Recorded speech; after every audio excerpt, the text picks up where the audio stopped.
And now this is a true story. It happened to a friend of mine, Peterson, in Deutronium Sales. He happened to take a few days off with his family to one of those new tourist areas on Rigel 6. Me, well, give me a week baking on Mars, that's my idea of a vacation. This Rigel 6 place is so new, it's barely on the interplanetary map. So the Petersons, their two kids, Junior and Melody, and their mutt, Fifi, which they take everywhere, caught a charter to Rigel 6. Nobody knew all that much about the Rigelians. From what I heard, they weren't like other extraterrestrials. They had a single compound eye and oversized skulls, but their cuisine was getting known all over the galaxy. Peterson takes his rental pod, piles his brood inside, and heads out for Chez Rigels. Well, when they get to the door, the maitre d' tells them they're more than welcome, but that old Fifi just isn't allowed into the restaurant. So, it seems poor Peterson and his clan are going to have to leave without eating. Now, just as they're walking out, the maitre d' runs after them. It seems he'd felt badly for his guests, and he offered to let them have dinner at the restaurant. Peterson was mighty grateful, because the kids were starting to get cranky, and he really didn't want to drive around a strange planet looking for a restaurant at this time of night. But what about old Fifi? Well, says the maitre d', because you've come so far and you did have a reservation, I'll have some of the kitchen staff look after him while you eat. Well, the kids weren't so sure, but Peterson was starving. So he said, fine by me, and handed the leash over to the maitre d', who led Fifi back to the kitchen. Now, the Peterson clan pored over this huge menu, but the waiter insisted they try the specialty of the house. Well, the kids would have liked a Rigel burger, but Mrs. Peterson said, what the heck, when on Rigel, do what the Rigelians do.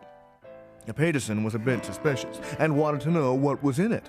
A secret, said the waiter, but he promised it would be fresh, very, very fresh. After complimentary hors d'oeuvres, the waiter wheeled in a large covered tureen and whisked off the lid, revealing a bubbling blue stew. Even though it looked pretty odd, everybody had to admit it smelled very tasty. And Mrs. Peterson was dying to know what was in it. Our chef's secret ingredient, was all the waiter said, and with that he ladled out a bowlful to reach Peterson. The blue stuff bubbled away in their bowls, with chunks of something occasionally rising to the surface. And finally, Peterson dipped his spoon into the stew and took a tentative taste. Then another, and then he dove into it. And the others decided to give it a try. They snorkeled and guzzled, and it wasn't long before they were all clamoring for more. Mr. Peterson dipped the ladle into the tureen and began to serve another bowl to Junior. This time, there was a strange clunk as the stew hit the bowl. Junior dipped his spoon into the bowl and fished out a long blue strip of meat. He started to gnaw on it, but it was as tough as leather, and it wasn't blue anymore. It was red.